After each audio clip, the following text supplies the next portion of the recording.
Hi Beki outfit போடுறதுக்கு தான் எனக்கு ஃபோன் பண்ணுறது. இந்த வீடியோ உங்களுக்கு பிளாக் ட்ரவுசர் பிளாக் டிஷர்ட் வந்துட்டு பெஸ்ட்டான பேக்கி அவுட்ஃபிட் வாங்குமா? இந்த அவுட்ஃபிட் எல்லாருக்கும் செம்மையாக இருக்கும். ட்ரை பண்ணுங்க.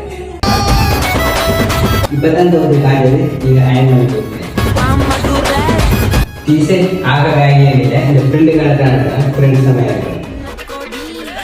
கனடா இந்த மணிக்கூட அவுட்ஃபிட் வீடியோ கூட இல்லை, இன்றைக்கு தான் கனடா இந்த ஃப்ரண்ட்டில் சுட்டது இன்னும் கொடுக்கல. ஓவராலாக கம்ப்ளீட் வெயிட் கிளாஸ் போடும். இனி ஸ்லோமாக ஃப்ரண்ட் வேலை வேணா ஸ்லோமாக இருக்க போகுமா?